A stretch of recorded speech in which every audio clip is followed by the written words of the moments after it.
Closing doors, please. I go by the name of King Kamayera. I ain't a writer, I ain't a poet. I'm just a beautiful black man with a voice, and we're gonna get into this piece right here. My pen walks in ink that's dripped with keys. I unlock greatness in every word that I speak. When you dot your I's and cross your T's, legend will have it that nobody is fucking with me.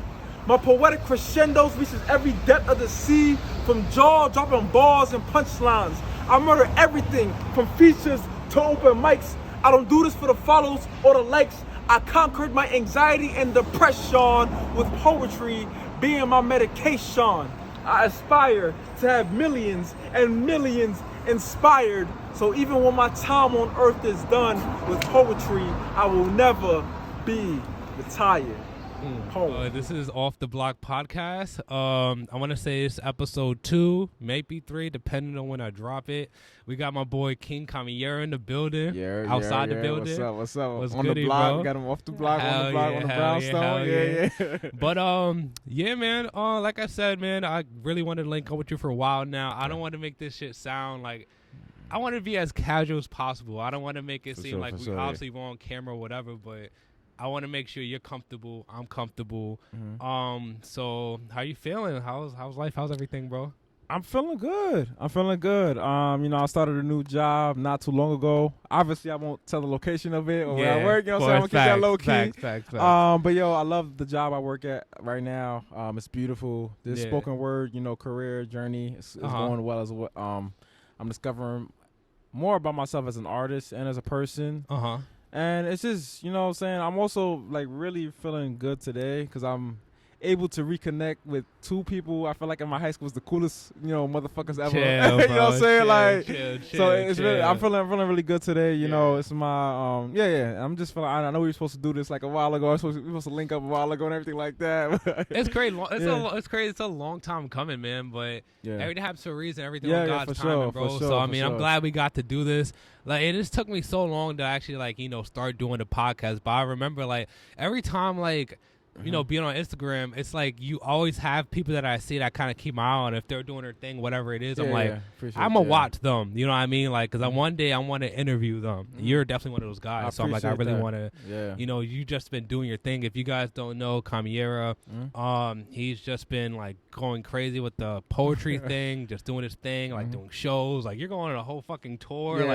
This guy is fucking moving, bro. It honestly inspires me. So, that's love, man. That's love. But I appreciate that, man. Yeah, man. So actually, I got a list of questions for you. Not too crazy. So, good, I guess first things first. Tell us about yourself. I guess before we really get into it, just to give context, me and Kamayera, did I already say it? I might have did. We went to high school together. I've known him for years, but haven't seen you in 10 years, and none of us have really seen each other. Shit's just been happening, man. But where are you from? Because obviously it's Off the Block podcast, so I like to talk about your neighborhood, your community, where you're from, what neighborhood. Were you born and raised Harlem? Yeah, no, I was born and raised in the South Bronx, so I grew up on Hunts Point. So I've been there. I actually So me and Harlem kind of have a relationship too because my mom, she had a braiding shop, a hair braiding place on 125th. So I kind of grew up there. Kind of on the weekends I would go with her over there. And I went to high school in Harlem, you know, and I was part of street squads in Harlem. Yeah, and I remember. Even right now with poetry, I'm part of a community that's called Harlem Bomb Shelter. So it's you know what I'm saying? I feel like Harlem is still it's like a second home to me too. Exactly. So, that's facts. Yeah. It's something about Harlem, dude. It's just it just has such a home feel. You know what I mean? I don't know if it's because we went to high school here or I was born and raised here, but I feel like this neighborhood here is just home to me, man. So that's dope though, man. That's dope. So what's enough? I got another question. As far as give me we're gonna get into the poetry. Yeah, but for sure, I'm a rap head. I know you're a rap head, bro. I thought about you the other day. I was at the gym yesterday. Yeah. And I saw you had posted about Tyler the Creator. You know that Wilshire song he has at the end of the album? Yes, yo. Bro. That needs to be on the Rock and Roll Hall of Fame. Yes, that song is so... This nigga Tyler, bro's underrated. The crazy part... I'm going to cut you off, bro. I'm going to get into it because we rap heads, right? I feel like Tyler the Creator should be in the GOAT conversation, dog. I tell niggas this, bro. I tell niggas he this. should, son. I was having a conversation. I was driving last night. I had a conversation with my cousin. I'm like, bro, honestly, so... just to give like backstory real quick. So I was never a Tyler fan. So not until like I want to say Flower Boy came out 2017. That's when his whole sound really changed, and it got like more like I don't know, eclectic is the right word, but just like it's just more appealing. I feel. I don't even know if that's the word too, but it's like it's just more like you want to hear what he had, like what he has. Exactly. More he has a story. Exactly. You know? And so I was at the gym yesterday, right? And I just had like, I'm gonna play. Call me if you get lost front to back. I'm gonna be here for like an hour and a half. Let me just play while I'm at the gym. And it's like, I don't know about you, but do you have places, say if a new album comes out, right? Do you have places where, like, what's your routine as far as like when an album comes out? How do you listen to it? How do you like to digest music? Whether it's cleaning the crib, going to the gym, going for a run, you know what I mean, or driving in a car? What do you do? I just sit down, relax, especially if it's an album I'm looking forward to. I sit down in my living room or wherever I'm at, because it's usually coming out like at 12 a.m. I'm in the crib, you know what I'm saying? Facts. And just listen to it from front to back. But what I do, I feel like I stay off Twitter. Because everybody is just on social media giving an opinion. Facts. Oh, this shit trash. Like, it'd be like 12:01 a.m. The album just dropped. Oh, this shit is mid. It's like, nah, I hate niggas like that, bro. Yeah, like, why certain albums are classics is because, like, it took, like, it doesn't take 24 hours for an album to like, I guess, like, fully like reach its fruition, like what it sounds like and everything like that. You know what I'm saying? So to catch all the nuances and stuff, you can't catch that in the first listen. You know what I'm saying? Jay-Z has said something like that too before. He was like, I don't know. And that's exactly what I'm thinking about right now when I'm talking about that interview. Yeah, he was like, I don't know how people like could just like listen to something one time and say it's trash. Like, come on, you gotta take a while.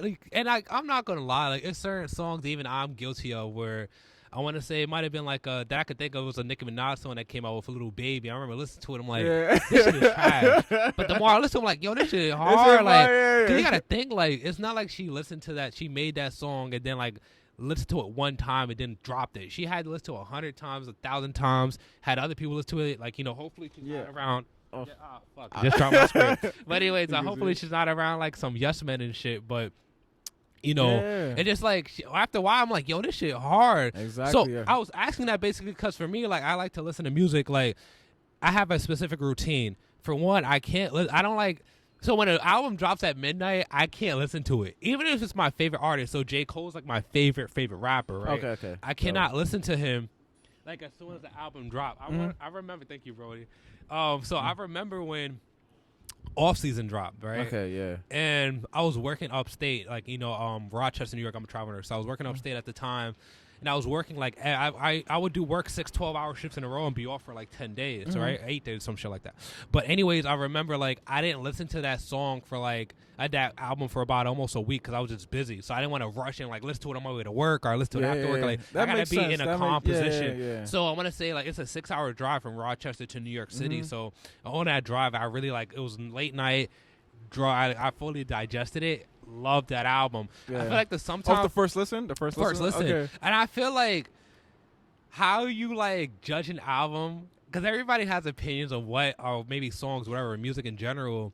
I think it depends on the environment. That's like how you listen to it the first time. You know what I mean? Like what mood you're in. You gotta really like. And so you gotta keep that in mind. So with the Tyler album, I was listening to it, even though I've heard this shit when it came out, but I'm like, man, I haven't really listened to it front to back since it came out. So I'm going to really see if it holds up. Obviously, we're going to want a Grammy and all that. Yeah. Yo, I'm listening to shit in the gym.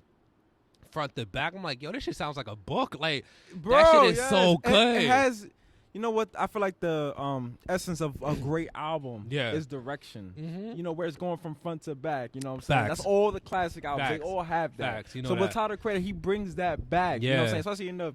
I feel like with mainstream hip hop now, it's just about hits. Yeah. He brings that like, okay, I have a hit here and there, there, track 4, track 8, track 10, but I'm also telling a story with it. And then there's just tracks that just get slept on where you can listen to if you're like a true hip hop fan. So it's like I think what you're trying to, it's like concept albums. Yes. It's concept albums. Like that's like a lost art. Tyler does, and what I love about Tyler is like, he brought back, to me, I don't want to say it was him who brought this back, but he brought back like rollouts. You know what I mean? Like how album is presented right before it comes out, how you hype it up. Like if we talking about like Donda. Like, I love the Donda rollout. It was fucked that up. was beautiful. It was blowing my mind. It was blowing my mind, bro. I love that shit. Waking up every Friday, like checking Spotify. Like, you shit out here. What the fuck? Twitter, like, nobody talking about it. Like, like. I feel like then he had like the fucking what was it when he'd have like the Donda events, like he had one in Chicago, he had one in LA, like Atlanta. Yeah. I just love that. He had one in Chicago twice and then Atlanta. Yeah, next time he does some shit like that, I'm going, bro. I feel like that was a missed opportunity, bro. I would have paid the bread. I saw one of my friends like he went to that joint in Atlanta, like when he rose himself to the top of the dome. And he's like, yo, that shit was like iconic, beautiful. Bro. Yeah, iconic. You know what I'm saying? And I haven't been to a Kanye West concert yet, but like, I know. Next time he tours, I gotta go just for the sake of it, because I'm like, he's one of those guys like. He's billionaire status now. He's not gonna do shows no more. I feel like he's kind of past that, but I think he does it. Like he wants to do it when he wants to do it. So he'll make a big thing like a Donda event or like the him and Drake like Free Larry Hoover joint. But Tyler though, like I love the rollout with like how he wears like the outfits he wear in the fucking like suitcase, like in the car. Like it's like a whole aesthetic. Yeah, he really embodies the album too. Like even the Igor ever. I know a lot of people don't even like that album. I'm a big fan of that album. I was just listening to it when I was I was crazy. I was crazy about Eagle, but I don't hate it though. It's not a bad album, but it's very experimental. Yeah, it's like definitely. It's like his easiest kind of. You know, I don't want to compare artists, the discography and everything like that, but like I see what you mean though. Yeah, you know what I'm saying. It's like him being experimental and stuff like that. But like with the wig and everything, like his first like concert. Was with the wig, the suit, the camouflage knock joint. Yeah, he really embodies that, and that's what I love about it. That's what I love about hip hop, bro. Is eras. You know what I mean? Kanye is like you said, a great example of that. Like Kanye, when the album comes out, he has like this like.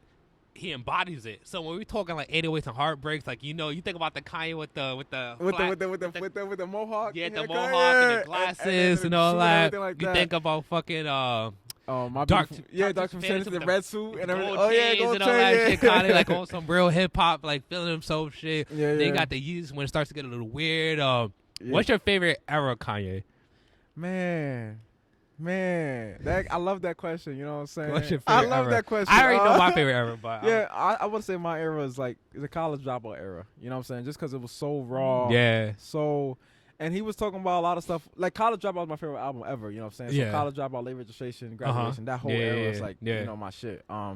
He was just talking about all the shit that I could relate to at the time I was starting to listen to him. You know what I'm saying? Yeah. His production, his rhymes, and everything like that. And just him, like his story of him trying to come up and be the most important thing too. Because I feel like I feel like this dives into a deeper discussion when it comes to masculinity and everything like 100%. that. 100%. But like he was the rapper that kind of like, yo, I wear a backpack. I never shot at somebody. I never like put my hand on a woman. But like, yo, I can rap. You know what I'm saying?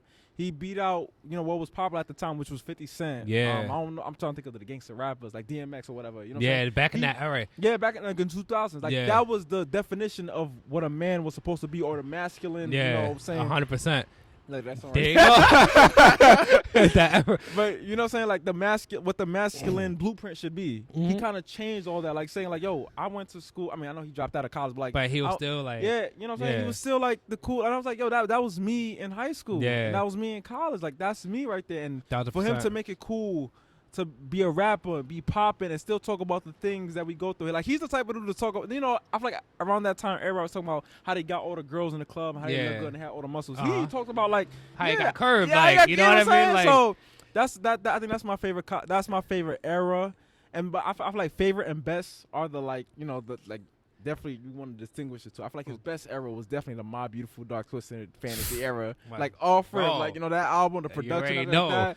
But College Dropout just shows, the insecurities that, you know what I'm saying, I feel like the regular day-to-day black men like me and you, you know what I'm saying, go through. So 1,000%. That's what I love. And they say, I know when 50 and Kanye, they had that, one of the part who can sell the most. And they said that's when gangster rap died. It died like that day. Yeah. So, you know what I mean? It kind of, and I could see what they meant. You know what I mean? It was still there. Like the essence was still there. But I think that after that happened, it kind of showed like, America, if not the world, like there's people who actually like have a yearn for like stuff like what Kanye is dropping. Like people want that shit. They want the like the regular Joe Schmo, like fucking middle class or lower class black dude who goes to college and, you know, wears polos, backpacks, you know, he's not wearing crazy chains. Image. You know what I'm saying? Like those songs too that you would listen to like before Kanye, like you're like, okay, is something wrong with me? Like I don't hang out with the gangsters. I don't go out and deal drugs. I don't go out and put my hand on people. I don't have a gun. You know what I'm saying? Like is something wrong with me? Do I not fit the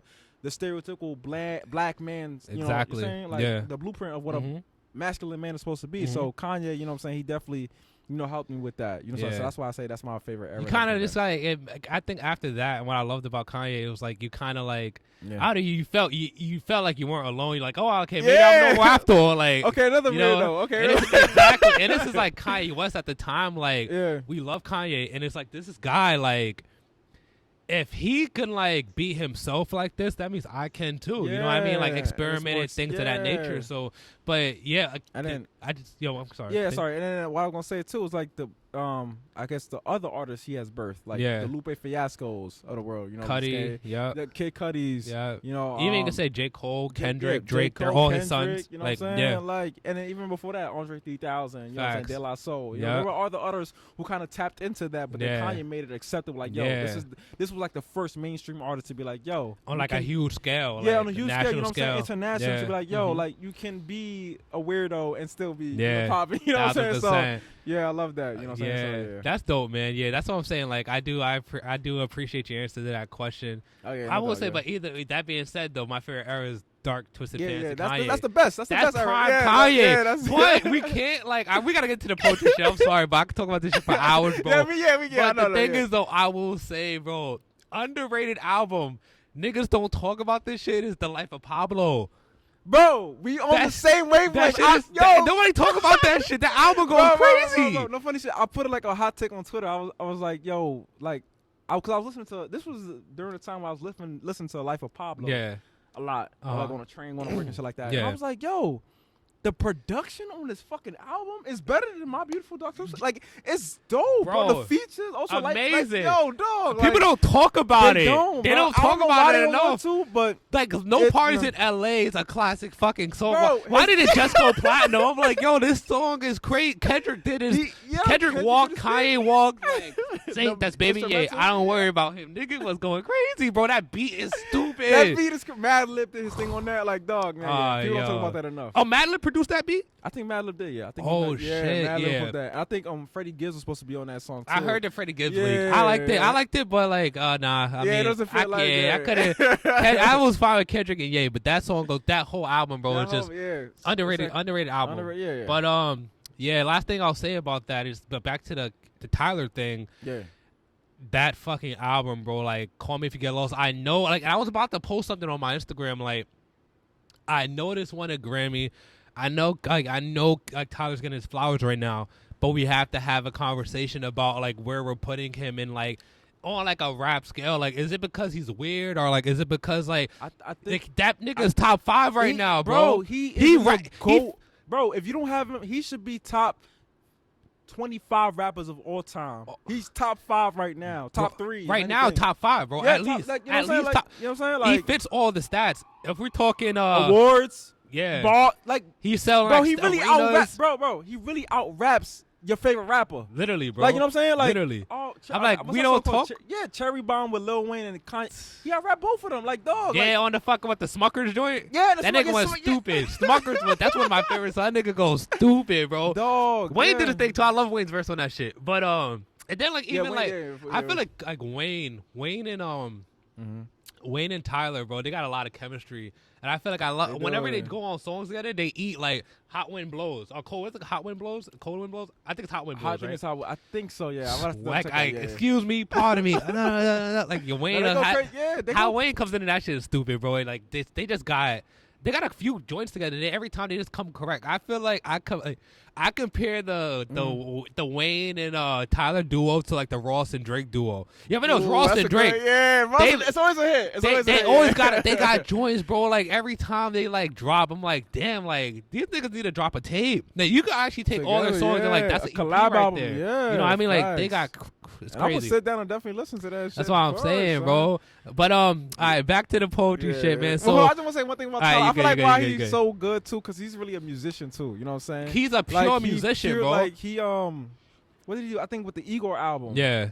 Solely produced by him. You know what I'm saying? That's crazy. I didn't know that. Yeah, that's solely produced. He beat out DJ Khaled. You know what I'm saying? DJ Khaled got all these features. He was mad salty. Like that's one thing I love about. So I just want to say the last thing about Tyler. And then if y'all haven't checked it out, y'all should also check out his NPR Tiny Desk. You know what I'm saying? You'll see how talented not only as a performer. Yeah.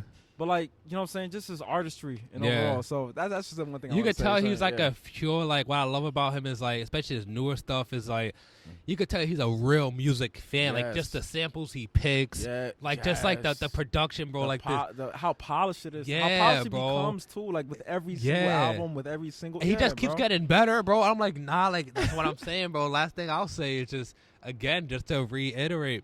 We gotta have that conversation. Where are we putting this man? Are we not paying attention? Obviously, we talk about the little babies. We talk about, we got NBA YoungBoy doing his thing. I'm not a huge YoungBoy fan, but I know he has a cold following. He's gonna be one of the greats. He's up there. We got Corday coming up. We got Jid coming up. Nice. Yeah. Baby Keem's like my favorite right now coming up. You a Keem fan? Yeah. Bro, his music videos, dog. With I forgot what's the name, Dave. I forgot the whole name of their like video production group. PG Lang? No. Yeah, PG Lang. Yeah, that's his label. Yeah. Yo, dog. I was watching his music video like 2 weeks ago. Like 5 of them. I was like, yo. Oh no, you saw 5. Oh yeah, 5 of them. Like, dog. He is taking music videos to another level, bro.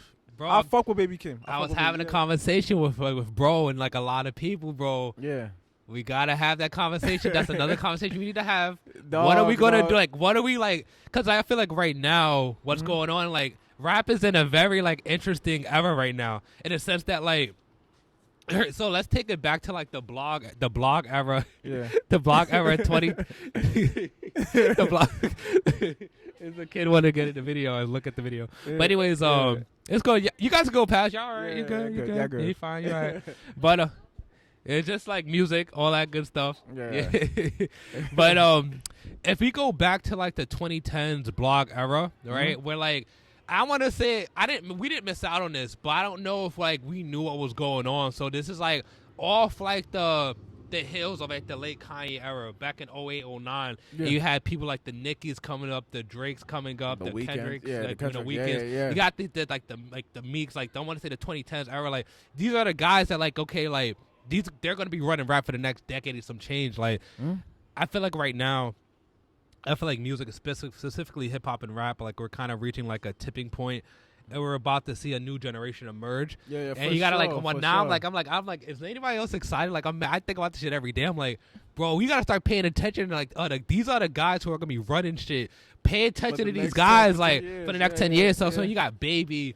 Keem, YoungBoy, Corday, Jid, like these are the guys we gotta pay attention to. Though. Corday is really he's nice. He's nice, bro. I will say this about Corday though. Yeah. What I say about Corday is I feel like he's dope. I don't hate him. I like his music, but I feel like him and like I'm not comparing him to Jack Harlow. Jack Harlow's cool. I'm not proud. Jack Harlow's cool. Corday's cool. Corday's better than Harlow as far as rap goes. For sure, but I think that where they both messed up, because again, like I feel like the industry is pushing Harlow and pushing Corday to like be like they're telling us basically the industry is telling us like, yo, these are the next guys, right? So obviously we got like I mentioned Drake, the Kendricks, the Coles, the Nickies, and YGs, Nipsey, like you got those guys, Big Sean, like that era. Yeah, I feel like the industry is telling us like these two guys are the next up, so they get cosigns from everybody. So when their sophomore albums dropped, you had like From a Bird's Eye View, and then you had Harlow's Come Home, the Kids Miss You. Yeah, and he had Churchill. Churchill down. That song goes crazy. Drake went dumb. Drake went dumb on that. I love when Drake acts like that. But I'm just saying, like, what was crazy though, I'm like, they both fumbled. Both of the albums were mid. I feel like the Jack joint wasn't that good. From a Bird's Eye View could have been better. Lost Boy was way better in my opinion. Lost Boy was crazy. And I think they're starting to feel the pressure of like, yo, like, y'all are like up next. Don't fumble. And think about, because they call it the sophomore slump. I was going to talk about next. Yeah. Like a lot of like artists, they go through that sophomore slump. Their sophomore albums aren't as good as exactly. But it's that third album that really defines it. Exactly. That's what we're saying. So that's what everybody's saying now. Okay, y'all got one more chance. Like y'all gotta at least like. But what's funny though, if we go back. We're talking about straight rap, bro. Oh my God. We compare. This is a fight. Fuck it. But what I'm saying is like, if we go back in time, right? Like I said, back to the 2010s blog era, hip hop. If we think about sophomore albums like J. Cole's Born Sinner, he didn't fumble that. But it's only a couple artists that can tap that. You know what I'm saying? A lot of people can't. A lot of people can't. Kendrick's, you got your Kendricks with, I forget, Good Mad City. No, that was a sophomore, right? The first one was Section 80, I believe. Okay, yeah. Good Kid, Mad City. I mean, I don't know. People count. I don't even know. Like people usually count. Yeah, that's a mixtape, right? Like, okay, but even the one after that, you know what I'm saying? Yeah, like he like did his thing because in my head I always count like I mean I know Section 80 is like his first official joint. Maybe you could even say second because Overly Dedicated was like maybe his first, right? Yeah, you're right. That was technically if we're getting technical. I don't know if do you count that as a mixtape though? Like you know what I'm saying? Like I count it as a mixtape. You're right. Fuck that. Yeah, that's a mixtape to me. To me, in my eyes, Good Kid, Mad City is his breakout shit. That's his first joint. Yeah, that's his first joint. Okay. And then you got what is it? To Pimp a Butterfly. Best album of all time, by the way. Best album ever. I can't argue with that, bro. That's the best album ever of hip hop today. Yeah, that shit goes crazy. The best album of to date. That shit goes crazy. Yeah. But you know, like you said, you have a few artists who could break that. Mm-hmm. And I think and they did. And obviously it shows like Kendrick, Cole, they did that. Even Drake, Take Care, classic. Yeah. Classic. Oh yeah. Classic. Yeah, people go back and forth between like Nothing Was the Same and Take Care. What do you think was better as far as album goes? Take Care. Yeah. Okay. Yeah. Take Care. All right. Yeah. Take Care. I thought you were gonna say Nothing Was the Same. But Take Care. They really come close. Yeah, because that Tuscan Leather intro bro goes stupid. How that beat beat switch up, bro! That beat switch up goes crazy. Oh, I mean, that shit in the gym, like that shit goes stupid. And the hits and everything like that. But you know what it is too with the sophomore albums too is like, sorry, you good. You know what it is with the sophomore albums though. It's like it's also timing and everything like that too. Yeah. You know, so there's a lot of external factors. I feel like a lot of people say like don't let the external things, the things you can't control, like take effect. But it's like sometimes it does. You know what I'm saying? You gotta think about who's releasing that same week. Exactly. What's going on in the world? Yeah, you know what I'm saying? what's going on in their lives? Yeah, you never know. There's a lot of things, you know what I'm saying, that contributes to why the sophomore slump happens. Yeah. So, you know what I'm saying? So, yeah, I mean, we like I said, we'll get back to... Yeah, that was a good conversation. I like that conversation. I know you're a hip-hop head. Yeah. I'm a hip-hop head, bro. We can go back for hours, but back to the poetry. So, what got you into poetry? Like, what got you, like, what made you want to do it? You know, 'cause I remember at some point you were into basketball, right? And what happened with that? So, you got to give me the story. Yeah. I love that I'm getting asked this question again because like I said, I did like this is my third podcast now. So it's like the first time I was asked this question, I just didn't know what the fuck to say because it's like it was so many spaces in between. You know what I'm saying? The years and stuff like that. And I was just on a tangent and everything like that. Break it down, bro. We got all day. So now it's like, okay, I rehearsed like the answer to this question. Now I can finally give it to you. Yeah. But not so So I tried to rap. I remember in middle school I tried to rap. Like my friends would like, have battle raps and stuff like that. I gotta give a big shout out to my man Scrappy and my boy Lay. We went to Bronx Math together and we was just writing down rhymes and stuff like that. But I was just a bad rapper. I didn't have no flow or anything like that. I remember when I had a computer in my room, and this is when I first got introduced to YouTube, and then I used to listen to like Tupac. Easy. I used to listen to a lot of diss tracks in middle school. I don't know why it was. It was just the controversy behind it. I wasn't allowed to curse, so like when I was hearing somebody curse, I was like, so raw, like fire. You know what I'm saying? The history behind it, the background story. But then it was like also like a bunch of other songs I used to like Weird Al Yankovic. Like he would have like these parody songs. I used to love it. I'm trying to think about a lot. Biggie Smalls, Ice Cube. I'm trying a lot of old school head I used to listen to. So I used to try to rap to their instrumentals like right around to it, but I couldn't just flow on it. So I stopped trying to write and everything like that. I got into basketball, playing basketball heavy and everything like that. I just didn't have the confidence I feel for me to take it to the next level. I remember in college, so I got into college. I tried to get on the basketball team, failed. But I did good in tryouts, I'm not gonna lie. But you know what I'm saying, it just didn't work out. Basketball just didn't work out. So I just saw it as something as an outlet to like, like a hobby of mine, you know what I'm saying? Next thing you know, I think 2016 I started writing again. I attended a poetry slam actually in Apollo Theater. I forgot the name of the event, but I remember it was like a dope ass poetry slam. So what year is this? This was like 2016. Okay. 2016 for sure. 2016. Yeah. So 2016, I went to a poetry event in Apollo Theater, and I was like, yo, this shit is dope, son. Like, I can do something like this. Because I used to like try to write rhymes when I was in middle school. so then I started writing, just writing these love poems and stuff like that. And that's all I was just doing, love poems, you know what I'm saying? 2017, 2018, so I was like a senior in college. Yeah, for sure. I was a senior in college. I used to go to my friends, Nick and Matt. I used to go to their room and recite my poetry to them. But those are the only two people that like they heard my poetry, like a spoken word, as a spoken word artist. So, and they were like, yo, my friend Matt, like he listens to, like, so this dude, like he listens to the Beatles and everything like that. So when he tells me something is good, I'm like, okay, like. Yeah, you know quality shit. Yeah, you tell me like, I bet you know what you're talking about. So feel me, like he really like listens to a lot of like, legendary musicians. Like he really has an ear for music and like just good artists and everything like that. I remember we recorded a joint together for his class. Like it was like an art class, a communication class he had. And I recorded a joint called Miss Infinity Beyond. He showed it to his teacher, and the teacher was like, yo, who's this? So that was like first point. I was like, okay, maybe I got something in here. But then again, I just kind of just put it to the side. I was trying to do basketball. Yeah. I think when I graduated college, I just got into real world. Was just like doing my job or whatever. So now let's fast forward. This is like 2018. Let's fast forward to last year, 2021. In my neighborhood, there was an open mic going on, and I was writing poetry for a while. So I was like, you know what? Let me just try this out. You know what I'm saying? I went to the open mic. Was reading off my phone. I still have the video too. That's the funny thing. And I just, I was just reading off my phone. Everybody was going crazy. And I was like, in my head, I'm like, yo, this shit is not as good. Like, what the fuck? Yeah, every artist is like, they're their worst critic, though. You know what I mean? So I get it. I guess I understand. Yeah, you know what I'm saying? So it's like, so I was doing that. I did that. Joint went good. And I built more confidence. I was like, okay, maybe I can write. Yeah. Then, I want to give a big shout out to Poetry Me Please. Rush the mic. He had an event. My boy, remember Ryan from high school? Yeah, Jamaican Ryan. That's my nigga. Yeah, hell yeah. yeah. He in Houston. That's still my guy. Yeah, that's my guy. I always thank him to this day for changing the trajectory of my life. So he told me about his boy Rush, because they were in the same fraternity together. I think it was like Alpha. The Alpha, I don't know what to call it. I don't know but is the Alpha is the black and yellow or black and gold, I want to say. Yeah. He told me, he's like, yo, my boy, he throws a poetry event, like you should join, you should see what's up. I think he told me about him. Then I hit him up like, yo, bro, I do poetry, blah blah blah. Send him a video from the open mic I went to. Yeah. And he said, yo, like, I got you. He gave me a slot on the stage.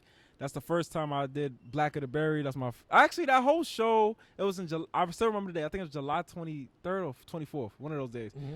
I did bad. I didn't do good. I had a question like that for you too. Like, it was bad. I forgot I was gonna do one poem with Black of the Berry. Then I wrote another joint, and I forgot like half of it. How happened? So like you forgot, and like so. Yeah. Did you end up saying some other shit that you knew? No, I started remembering it after. Like I was like, okay, I remember this. Then I think I like skipped some parts I didn't remember, and I just got to the end. Was it nerves that like got to you that you just it like was went nerves blank, and preparation too. Like I forgot I didn't prepare as I did for my first piece. Yeah. So I think it was nerves. It was nerves and then preparation. Like I didn't prepare as well. Yeah. So then the Black of the Berry, I did that. I did great with Black of the Berry, but my stage presence wasn't there. Like it was my first time really performing in front of like 150, 180 people. So yeah, like from that point on, I stopped performing. That was in July. My next performance was all the way in February. From that point on, I was listening to a lot of like love songs, a lot of like hip hop and stuff like that. So that's basically my like. The foundation for why I got into poetry was hip hop. Like hip hop, R&B. Hip hop, R&B, yeah, you know what I'm saying? And then going to that poetry slam at the Apollo in 2016. Yeah. You know what I'm saying? That was a big part of why, I got into poetry. So in between July and February is when my second performance, that's when I really did good. Okay. And then just shot up from there. So yeah. And that was with Poetry Please again. So they definitely helped me build my foundation for my poetry career. Hell yeah, man. Yeah. So yeah, that's a crazy story. It's crazy how you growing up, right? Especially like in high school, you kind of think you know what your destiny is, and you think I'm gonna do this. You remember me I used to play guitar. Yeah. I always had that shit on me. I used to think I'm gonna be a rock star. It's over. Like I'm gonna be playing guitar.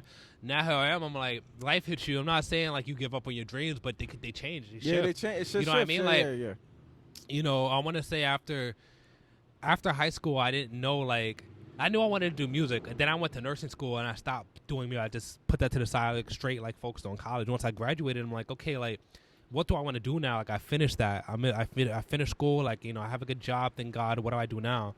And I thought that okay, do I want to go back to playing guitar? I'm like, that's not even me anymore. Not that I love guitar, but I'm like, I know one thing that never changes. I love music. You know what I mean? Sure, so I'm like, what do I want to do with that? Yep. I tried rapping too at one point. I want to say back in 2017. I got a couple joints. I even had. Yeah, I'm not even gonna give y'all like. Don't even search it up. Yeah, that shit is horrible, bro. Oh my god, it's bad. But I just like, I don't even have the voice for it. Like I think I could write bars, but I just don't have the flow or anything like that. So I just know like we were talking about music earlier. I love hip hop. I love music, but obviously specifically hip hop, R&B. I love the competition of it. I love the diversity of it, how dynamic things sound, how we could just flip one song and make it sound completely different. You know what I mean? It's just, I love it. I just love talking. Sure. To me, rap is like sports. You know what I mean? I love rap. I love it. Yeah. So it's just crazy. Now I'm like, all right, maybe I should do this podcast thing.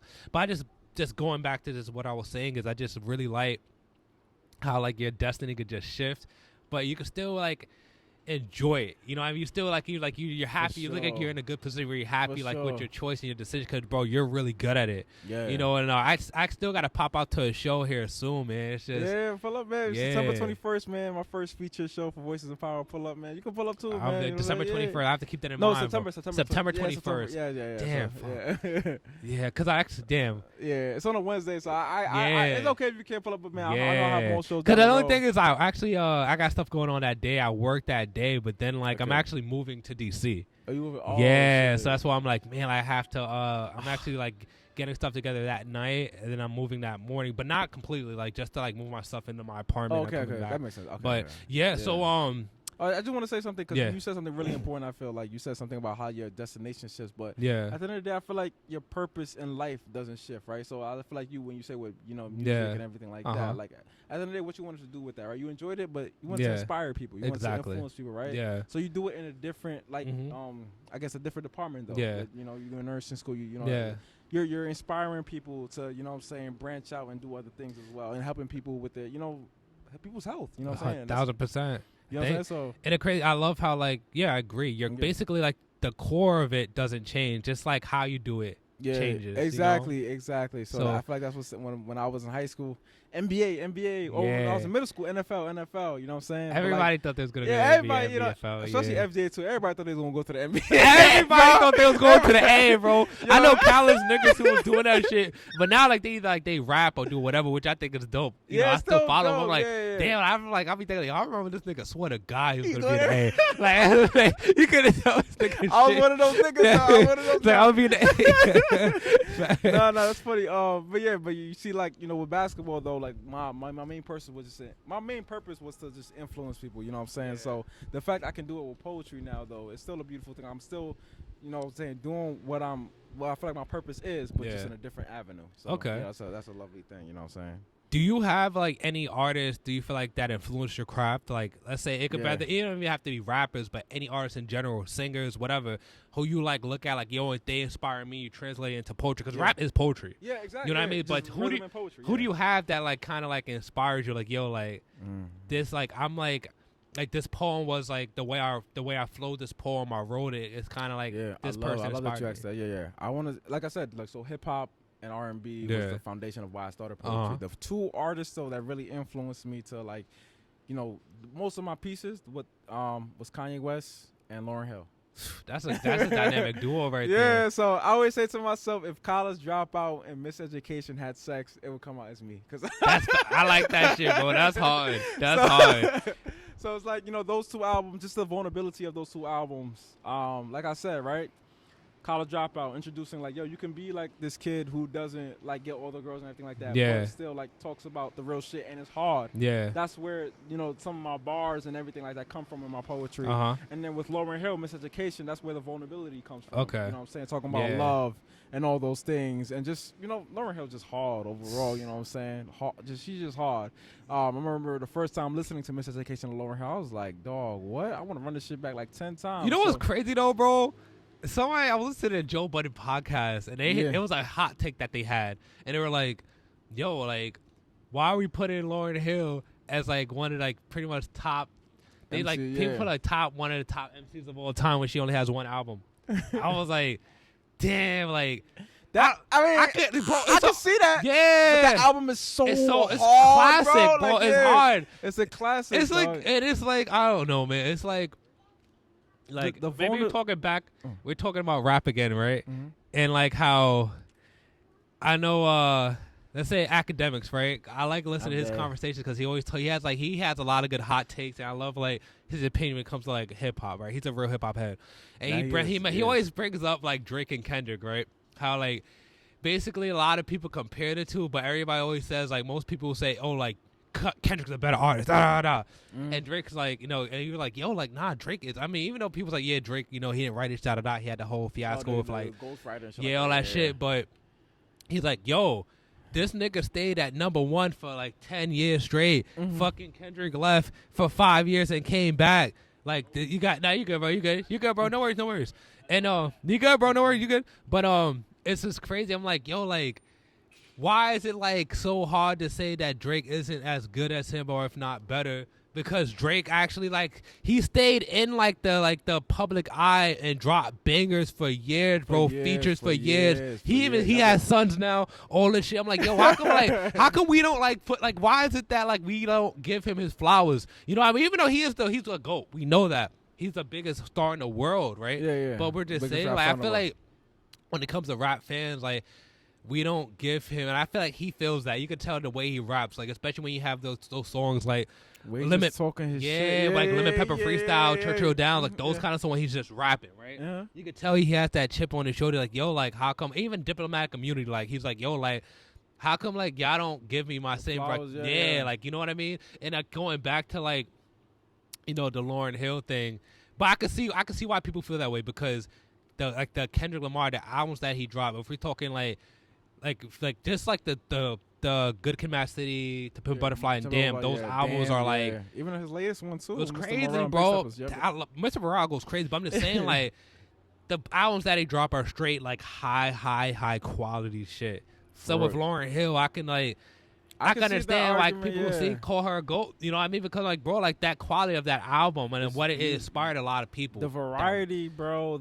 You know what I'm saying? The singing with the rapping. Yeah. You know what I'm saying? And like, even like the choice of words. Like, she's a poet in herself. Yeah. You know what I'm saying? You can tell. Dog, to Zion, a very vulnerable piece. Lost Ones, talking about the male and the male and the female perspective of like what we got going on that's wrong. Yeah. You know what I'm saying? So I feel like with Lauryn Hill, like, I see, okay, she came out with one album. Why is she in the GOAT conversation? Yeah. But I never like put her in the GOAT conversation. But I feel like that album in itself is in like top 5 for me. Yeah. And then, it's been a big influence, like I said, with College Dropout. Why?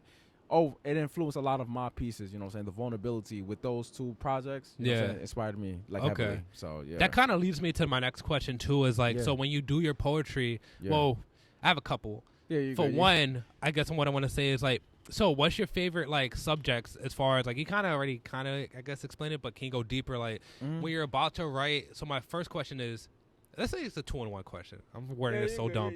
But basically, you're good. When you're writing, like, what's your process when you're writing a poem? 1, 2, it's like, what's your favorite subject when you're doing a poem? Like, I know you do, like, I love, like, it's like a lot of, like, Black empowerment. I see a lot of poems about love. I know you watch Insecure. One of the best shows ever. I love that show. I love you. Shout out to Issa. Shout out to Issa. Hell yeah. Hopefully check your DMs, please. I'm in there. Like, I'm in there. I'm trying to show you. I'm trying to show you my. You gotta come, Issa. You gotta come holler at my boy, man. He's been trying to holler at you. Not on something like, we know you're married, but like just to like, Not even trying to holler at you like that, but like, I got my pieces and stuff. I'm trying to show you my stuff. Come on, Issa. We gotta like put him on. Gotta put him on like rap shit, whatever. I know she got that. Man. You watch that shit? That's so fire. Yeah, that shit fire. I haven't started it yet. That shit fire, bro. I need to watch that shit. I haven't watched it yet. But anyways, what I was saying is like, so wait, what's your process as far as writing a poem, and what's your favorite subject matter? I love. Man, favorite subject matter. I feel like that's a tough question to ask, because I feel like it just depends on my emotion. Okay. You know what I'm saying? Let's say I'm going through some, relationship problems. Yeah. Like that. Now, love is my favorite thing to write about. Let's say I'm going through, like, I went through some profiling or something like that. Yeah. Okay, now Black empowerment is what I'm talking about. Or if I've experienced an event, like, let's say I just had a day, I don't know, when I went out to Houston, you know what I'm saying? You know, like, and I saw all the beautiful Black people at these poetry events and stuff like that. When I came back home, I was like, yo, dog, like, I really just want to write about how beautiful Black is. You know what I'm saying? or let's say, even if it's not a relationship problem, if I'm seeing like a black couple go through something like, saying really great, or I'm seeing a video on Instagram, and like it's like a wedding, and you know how they have those reels and everything like that. I'm like, yo, I want to write about black love. So it really just varies on my emotions, to be honest, or what I'm going through in life. That's kind of how my process in terms of my topic, in terms of how I write. That's kind of erratic too, I'm not gonna lie. Like sometimes I like a freestyle a line while I'm in the shower, or like while I'm walking down the street or going to work or something like that. I put it in my notepad, I'll save it for later. Sometimes I'll take older poems that I had, like, when I wasn't confident enough to go on stage and perform. I'll put it in with a new piece, and I kind of just like combine that and see where it fits. That's dope that you still use that stuff. And I realized the pieces that I had before, like before I performed, they really still hit till today. You know what I'm saying? It's kind of like I don't want to call myself like a classic artist, but like it's timeless. Talking shit, bro. Talking shit. It's still timeless. That's kind of how my writing process goes. So with my latest piece, because I'm just thinking about this now. How hip hop plays a foundation. Because before then, I used to like watch poetry videos and stuff like that, and spoken word artists. But poetry, my poetry was heavily influenced by hip hop. So with the Heart Part 5, when Kendrick Lamar came out with that joint, it inspired me to write this new piece that I'm kind of pushing now called Faith. I wanted to make it like a 3-part joint, just like he made the Heart Part 5, like a, 5 part. That's hard. I like how that is. You're gonna have Faith Part 2, Faith Part 3, Faith 3, Faith 2, Faith 3. So that's, he kind of pushed that. I think he had a part in there where he's talking about this is the culture. You know what I'm saying? Talking about how, his whole song was just like a message, and then the whole like switching faces and thing like that. I got goosebumps when I started all that shit, bro. I kind of want to bring those kind of elements, those kind of hip hop elements into poetry, but still respect the art of poetry with this, which is no beats, no nothing. It's just a spoken word artist talking his stuff. And so that's kind of how my writing process goes. I'll listen to a song, or like my piece, International Non-Player Anthem.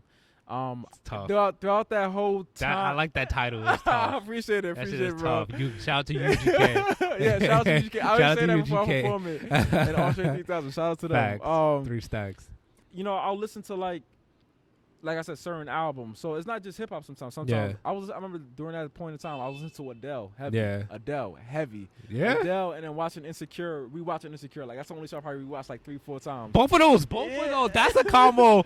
Adele and Insecure will have you in your bag, bro. So yo, imagine listening to that and like, as an artist, you just like, yo, I want to write some shit that relates to all this stuff. You know what I'm saying? So it just, like I said, my favorite topic is depending on how I feel. And then my inspiration, my writing process is kind of erratic. It's all over the place, but like it's just the source of life experiences. You know what I'm saying? Or what I'm doing, or what I'm listening to at the time, what show I'm watching at the time. You know what I'm saying? So that's kind of how my process goes in terms of writing my poetry. Great answer, bro. I really love that. I love that answer. I know that was kind of all over the place, but bro, you have to like back in. Like, you getting good with this shit, bro. Next thing like you doing like, I appreciate it. You got me doing like fucking like press runs and shit. God willing, bro. Like hell yeah. Like that's dope. That's a great answer, man. Like I just love hearing people's process when they make art. You know what I mean? Because I always think like, let's say like Kendrick, the Heart Part 5. I'm like, what was he doing when he wrote this shit? Like what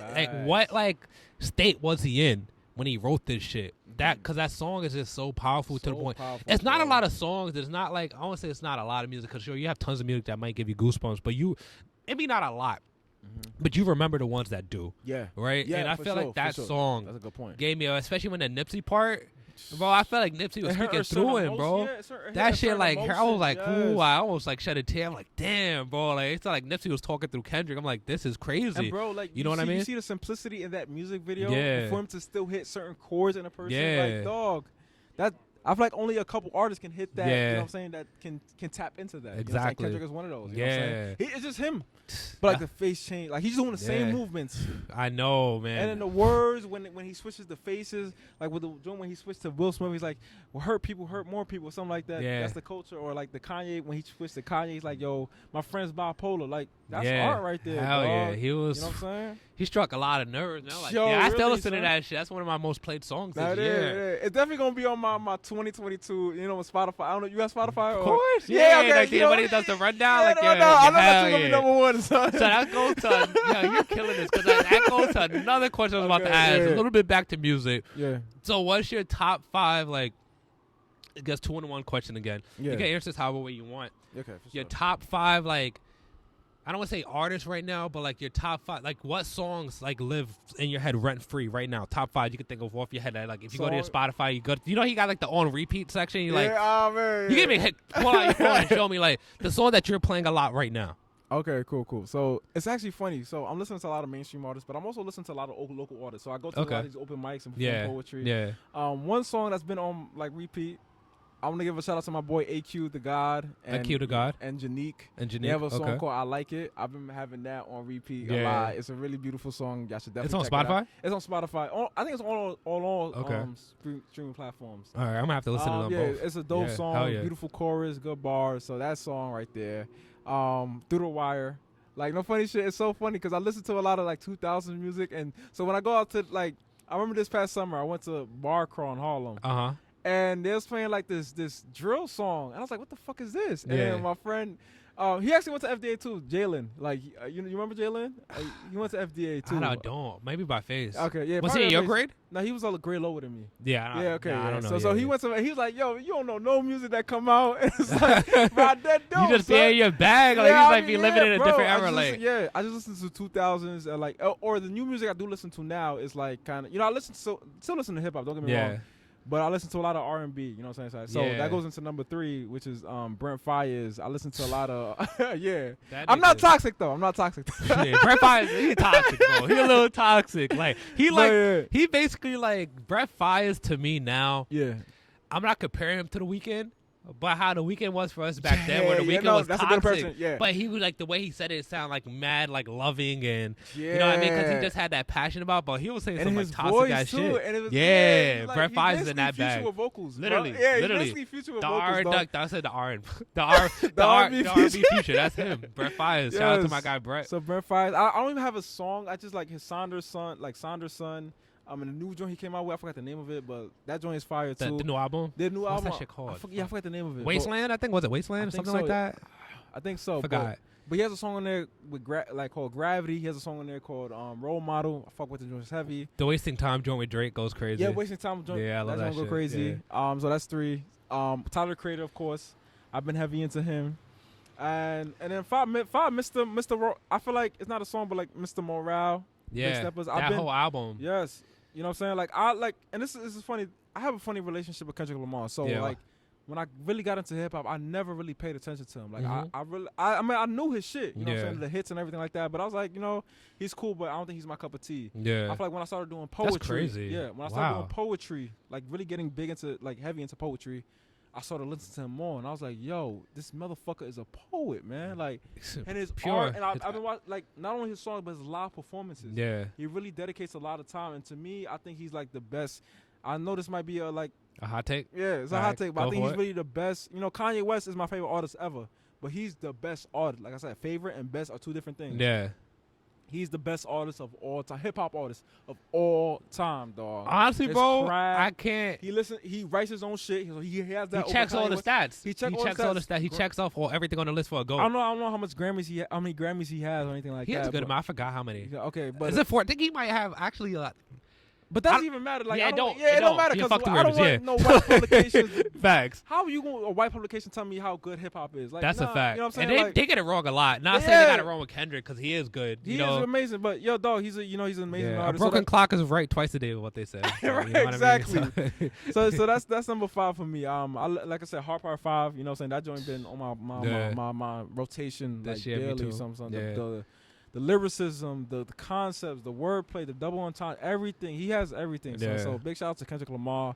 Yeah, so that's like my, the top 5, people/songs I've been listening to, you know what I'm saying, this past. That's a good list. That's a good list. For me, actually, I just went to go see Kendrick live.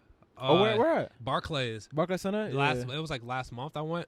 Oh, me and my friend. Yeah, I know he was touring and shit. I didn't catch it. The tickets. I was in Colombia at the time, and so obviously you're in a third world country. Internet's mad slow. I set an alarm to buy the tickets, and I remember. It was 14, right? That's what I thought. 14 Grammys? Yeah. That's a good 14, number. That's a good crazy, number, dog. Bro. Yeah. Crazy. And what was I saying? Yeah, so when I went to go see Hey, doggies. Hey. We off the block with it. We straight. This is straight raw. You can't make this up. We on the block. You got the dog. You got the rats. We good. We on the stoop. They got some wavy haircuts too. You feel me? Yeah, them Hell yeah. We got dogs. I hope we caught that. But anyways, I saw him live last month at the Barclays. Yeah, bro. I know that shit was lit. Yeah, everybody's been raving about his performances with this album, son. First of all, bro, this is my second time seeing Kendrick. I saw him the first time, circa 2018. I was in Philly. Saw him live out there. That shit, like, for one, he posted on a show. That whole it was during the championship tour, so everybody in TDE. The only thing I didn't get to see was SZA, and I was really upset because I was dying. I love SZA at the time. After Control dropped, bro, I love SZA, bro. I love that girl. I love SZA. I don't care. I love SZA. That's a top tier album, bro. Control's a classic. Classic. So, anyways, I remember dying to go see SZA. And so what happened was, so she was touring in the championship tour. I'm like, bet I'm going to see her. But then, like, she lost her voice. So she had 2 tour dates she couldn't miss. She missed. Okay. One of them was that. Okay. And it was, so everybody was there. You had, like, Absol was there. Obviously, Kendrick, J-Rock. Yeah, okay. They did fucking Money Trees live. Him and Kendrick. I have it on my Instagram. That shit went stupid. Like, they did King's Dead live. Came out. King's Dead was popping. It was off the Black Panther. Yeah, Black Panther soundtrack. That shit was going crazy. So this is like Kung Fu Kenny era Kendrick. That's dope. If we're talking about eras, that's Kung Fu Kenny. You know, circa said 2017, 2018, Kung Fu Kenny era Kendrick. Okay. But yeah, that was crazy. So this year, I saw him live, and it was just him, Baby Keem, and then you had like his new premiere artist. It was Leon, some shit. I don't know. I fucked up his name, but he's dope too, though. I really liked him. Okay. They killed it. Oh my Kendrick, bro. His stage presence, bro, gives you goosebumps. I wish he did the Hard Part 5. I'm like, that's such a long song. I doubt he's gonna do it. But you just forget how many bangers he has, bro. We're talking All Right, Swimming Pools, Money Trees, Poetic Justice. Fucking we're not even going off a Damn yet. We got fucking what's the joints off Damn? Fear. Fair. Here's a joint with Rihanna. I forgot the name of it. DNA. Yeah. DNA he did that joint. What's that song? How surprised he did that shit. It's not fair. Was it fair when he's like, let me put the head in?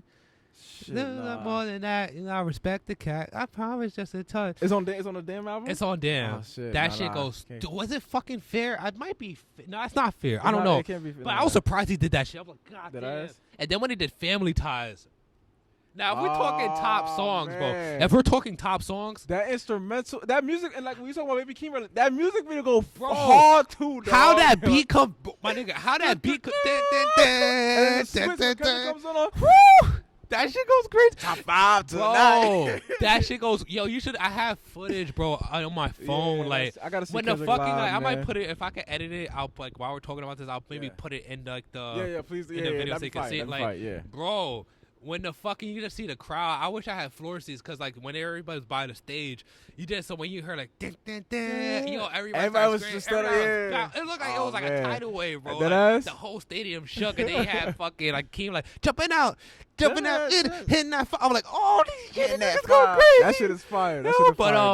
Such a good show. But, all right, I'm just, like, going to give you my top 5 songs right now. Yeah, for sure. Yeah. All right, Dad, live in my mind rent free. You got Family Ties, hands down. 16 Missed Calls, hands down. Maybe, I don't know if I could, maybe that's an honorable mention. We have, I don't know why, Wilshire by Tyler. Oh, man, that song does hits. And it was funny about that song. It's such like it's kind of fucked up, but but then he admits to being, because it's about him liking his friend's girl. Yeah. And then like he's like he falls in love with his friend's girl, so it fucks up his friendship with his good friend, and it was just fucked up. You know, it's unloyal. You know what I mean? But it's such a relatable situation. Yeah, I'm like, damn, bro, that's crazy. That's a crazy. Did you ever see the interview about why he did that song? Nah, why did he do it? Okay, I want to say why. Yeah, but what's the story? So I was watching his Paris interview. I think he had a Converse or something like that. Yeah. He was like, yo, like, I just came into the studio. I just put the mic to my, sat down on the chair in the studio, took the mic, and just started rapping for 8 minutes straight. And talked about how he was feeling after that day. I don't know if something happened with that girl or something like that. So he recorded it that same day? Yeah, that same day, dog. And I was like, wow. And I think that's why I'm a big fan of that song, too, because it's the backstory that goes along with it. You know what I'm saying? So Shout out. Yeah, that's he's definitely in my top 5. But bro, that's I think I said he's top 5. But that song right there is definitely like I love that song, bro. It's an 8-minute long song, but it goes by so fast. And you know what's crazy? That makes sense that you say that he recorded it right when he got home because I don't know if you notice it. And I like listen to that song with headphones, and you kind of notice like the audio sounds kind of weird. Yeah. He mentioned that too while he was in there. He was like, "Yo, people were talking about the audio was weird," but I was like, "Nah, I was recording it in the moment." You know, what I'm saying? I could tell. Yeah, so that's what I really like about that. Yeah. Damn, that clears up a lot. Damn. So now it makes you appreciate the song a lot more. Yeah. Cause I noticed that I'm like, yo, I thought something wrong with my headphones. Like, why does it sound so scratchy? I was like, nah, I think he did that on purpose. But I don't know the way. I just love how he rapped and how the way he described things. Like, I'll be straight like a bad perm, or he'll say like fucking I seen water in my eyes, something like that. Like rain was coming. It's just the way he describes things. And it's like I don't know. I just was feeling like, damn, man, that's a tough situation. And then he was like, yo, I know he doesn't like, or he doesn't treat you well, but I want to treat you better. Or your friend is jealous of us. He gets mad when you laugh at my joke. He's like, hell yeah, like, yo, dog. He's like, he ain't start calling you his bitch till I came along. I was like, damn, like this nigga going crazy. I'm gonna listen to that shit after this podcast, man. Hey, no, crazy. The fact that like, what I love about it is like he admits he was wrong. He's like, yo, I'm wrong. I'm a bad person. I know I fucked up. Like, you know, I'm like, damn, that's real sis. You can't control who you like. You know what I mean? But I'm like, damn, I'm like, whew, that's a tough song. But he's like, yo, I can get any girl I want, but I want you. Like, I'm like, damn. Shout out to Tyler. Shout out to Tyler, man. Tyler's just nuts, bro. He's nasty. He's hopefully so nasty. Hopefully he watches this joint. We know he I know, bro. Hell yeah. So, all right, we got Wilshire. We got Family Ties. Like I said, 60 Missed Calls, honorable mention. Mm-hmm. What else song I like right now? Churchill Downs, I love that song.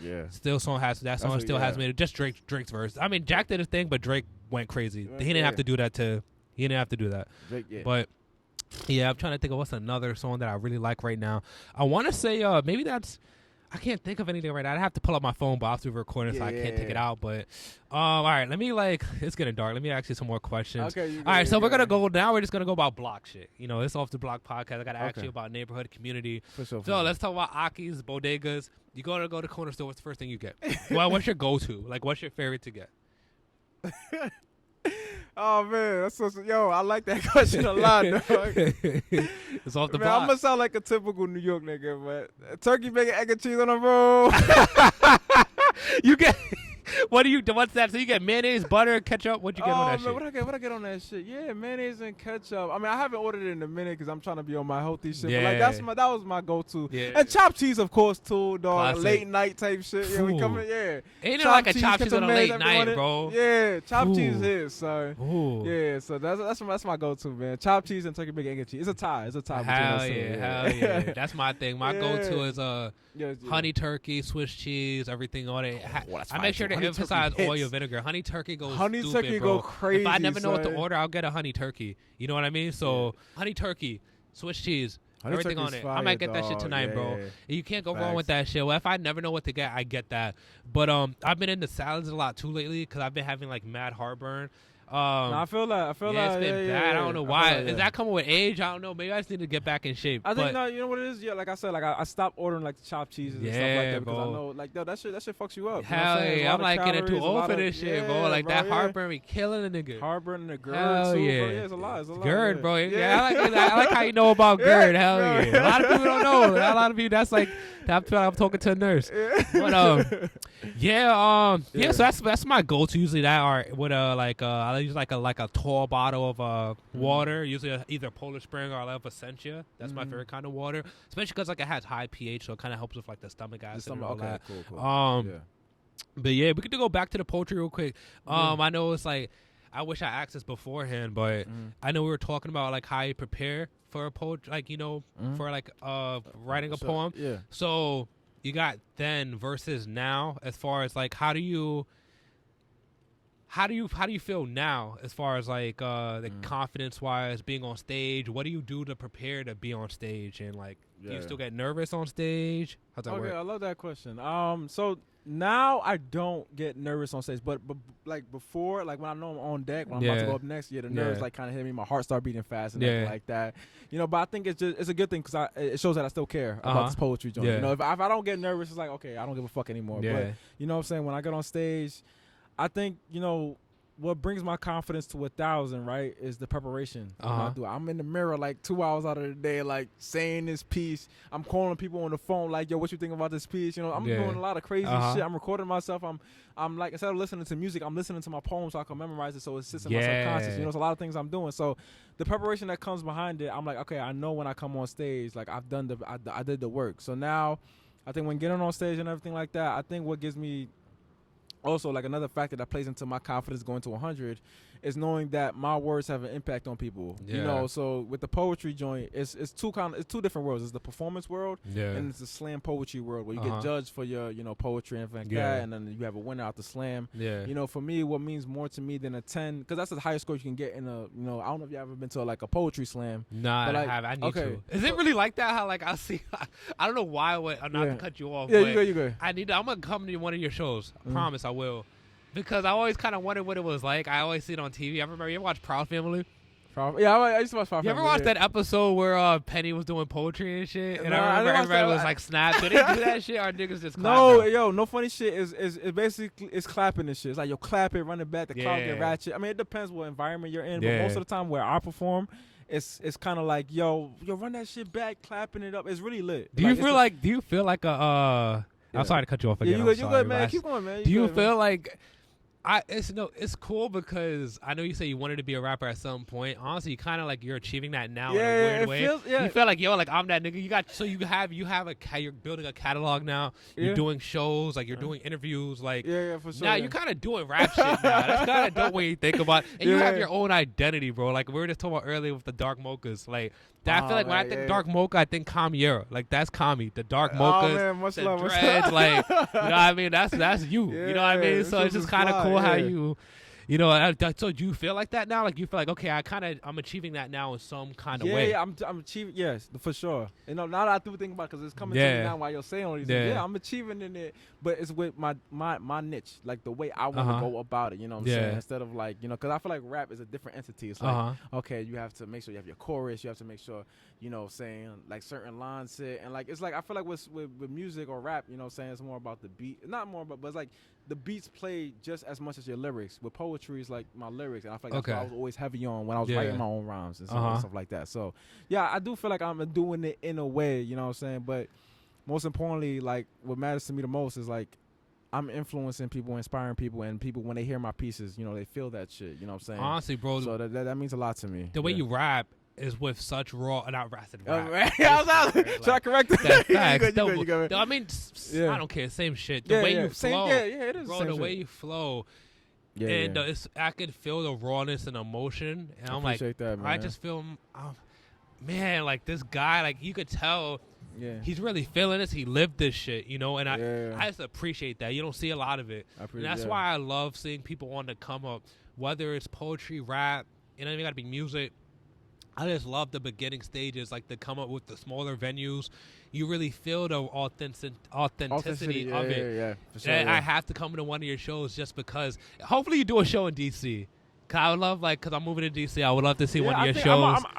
So I know, like, the DMV area is like kind of like I'm gonna have a show. I think I'm gonna have a show in Baltimore sometime. Oh, I'm actually having a show in DC actually. When? And it should be the end of October. It's not confirmed yet. Okay. End of October, you know, I'll let me know, bro. Yeah, for sure. But I appreciate that, man. I appreciate that, man. For real. I love that. Yeah. You're doing your thing, and I'm really proud of you, man. Much love, I'm man. really proud of you. Appreciate man, that. You're one of those people, man. You ever have friends that, like, how do I put it? You ever have a friend that you know, like, maybe they're your friend, you're cool with them, but you guys aren't, like, super close? Yeah. But like, you just talking about me and Serena. Like, I'm like, you think, man, I wish I talked to these guys more. That's how I feel about you. I'm like, man, like, much love, I wish I was cooler with this guy, because we were having a conversation, reviving, like, the chemistry is cool, like, we just into the same shit. And for me, I love music, and I can never, it's not a lot of people I can really have a conversation with about rap with. I mean, it's a few, but as far like as in depth and talking about the nuances about it, nuances, and like we're talking about eras, and like, you know, like we're comparing flows and you know, rollouts and things that the stuff that people may not even care about, bro. I'm really into that. Yeah. So I love that you're into that. Much and love, you know, we got to go back and forth soon about it. But what do you want people to take, like, from your poems? Oh, man. Never been asked this question before. This is a Yeah, lot take of your pressure time, right bro. now. Take your time, Brody. Like when you write and when you perform, like you said, like now you have an idea that people and you see now because you're building an audience, you're building a fan base, and you see like what like your words have impact. Not that it didn't before, but now it does more than ever. So Yeah, no, I love why that. do you want people to kind of take from it? Whether you want them to be inspired, or you want them to kind of be more mindful about love and what they what is it? So. I always feel like the greatest human act is to inspire. Yeah. Like, let's say I get rich off this poetry shit. You know what I'm saying? God willing. God willing. You know what I'm saying? God willing. If I pass away, that money is not gonna, that money doesn't matter anymore. Yeah. It goes to my children or it goes to, whoever my beneficiary is. Exactly. You know what I'm saying? Yeah. What lives with other people is your influence or inspire or how you made them feel. Yeah. I think Maya Angelou had a quote saying like people will never forget something, but they will always make it how you feel or something like that. You know what I'm saying? I got the rest of it, so I kind of who doesn't know that quote? Like, I highly agree with that. I think it's in corner social and everything like this on the wall. But nah. So I want to go back to the point where I said like I feel like you and Serene were like the coolest motherfuckers in my high school. Appreciate that. You know what I'm saying? But I was like shy because I was like I couldn't. I mean, first of all, y'all were older than me, so I was kind of like intimidated a little bit. Yeah. So I always wanted to tap into like getting to know y'all, but I was shy and everything like that. So I think with my poetry, man, all I want to show is like the people there who are shy and like who have deal with low self-esteem or insecurities or anxiety and depression. All these things that I was dealing with in hindsight in high school. That you can go on stage and influence a lot of people with your words. Like a lot of people need to hear the stuff that you're talking about. A lot of stuff that you think you're only dealing with alone, you're not alone about. Like a lot of people are dealing with. So every time I go on stage and I talk about shit that I've been going through with relationships, people are like, yo, I love your transparency. I love that you said that. And there's a lot of lines there's a line in my international non-play anthem where I said, yo, sabotaging your love because I don't love myself enough. And it's like a lot of people say, yo, wow, like, you know what I'm saying? Raw. And there's a lot of, it's the prettiest girls, is the, the dudes that you think get the most girls, and they feel that line too. Yeah. So all I want to get is like, yo, all I want people to get from my poetry is like, as a shy person, as a person with low self-esteem, or low anxiety, or anxiety, and if you don't have the confidence stuff that you think you should have it. You know what I'm saying? Like, people need to hear your words, your art. And even if you don't want to do art or anything like that, just, you know what I'm saying, just know that a lot of people are watching you, and you was probably inspiring people by just living your day-to-day activities. At the end of the day, with my poetry, man, I just want to inspire millions and millions. And even if I can't inspire millions, if I could inspire that one person to go on stage and say poetry themselves because they saw me, spit it on stage, that's what means the world to me. Great answer, man. Yeah, so overall, just inspiring people, dog. And if it's not people, at least one person. Yeah. I love that answer, bro. Love that answer. And I love that you brought, I love that Maya Angelou quote. Yeah. Because that's another quote that always like, I don't want to say lives in my head rent free, like I'm constantly thinking about it. But when I think about that quote, I do try to live by that, Yeah, it's I'm not, really nobody's perfect, but I always try to, what they say, treat people how you want to be treated, and the golden rule. Yeah, and exactly. Like that. Treat people how you want to be treated, and how people always remember how you feel. I know because that's important to me. I have horrible memory because of a lot of things, but I always remember how somebody made me feel. You know what I mean? I may not be cool with you, but I remember you always made me feel like I belong. You know what I mean? Or whoever. You know what I mean? Like you always made me feel like maybe I belonged, or like you made me feel like I was a good person. You know what I mean? Like that's I felt comfortable in your energy. Yeah. That's how I feel when it comes to like, things of that nature. So I try to like return that with other people, try not to judge too much and all that. And I think, I don't know, going back to your poetry, you really do like, I feel like you give people space to be vulnerable. Yeah. You know what I mean? It feels like when you speak, you create like a safe space just for those 4 minutes on stage. You know what I mean? So I think that's dope. Appreciate that, I think man. that's dope. Yeah. But I want to say thank you for creating the safe space for me to, this is a safe space, bro. Yeah, I appreciate it, man. For all this, off the block, we on the block right now. Yep. I appreciate it, man. No for problem, real, man. And much love. I appreciate reconnecting with you and everything like that, bro. This is way overdue, but way overdue, bro. It sucks that because I've been living back in New York for the last 2 years now, and I'm so mad that it took for me to really get ready for this podcast shit to start reconnecting with people I've always wanted to reconnect with. Yeah. You always think you have all the time in the world in life, but you don't. You don't. Shit catches up to you so fast. Spend time with the people you want to spend time with now, because you may not see them for a while. And it's not like I'm going to be gone for good. Like, I come back and forth to New York all the time. I drive a lot. DC's right there, bro. It's really right there, bro. Like West Coast, something like that. Like DC's right there. And when I was living in Virginia, I would drive back and forth to New York all the time, like between semesters and stuff. But now I'm not even in college. I mean, I have a 2-year-old son. As long as he's taken care of, if if I don't have him for like a few days and his mom has him, I'll come to New York. Okay, you know, cool, so. Yeah. And I have this podcast thing going on, like you and so many people, even in our high school, that I want to interview, and I have to come to New York for it. So we'll be connecting, bro. Yeah, hopefully we build more. I want to go to your shows, but I love what this is gonna.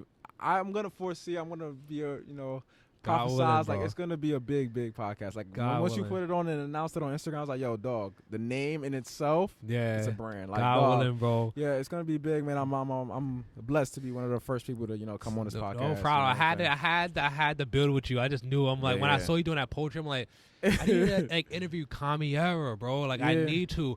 I get nervous too, though. Just not only just asking people, but sometimes I think like, man, what if we don't like. Because you think some people think doing a podcast is so easy. Like it is not super difficult. You know, people may say I'm talkative because I am. I love to talk, which is why I did it.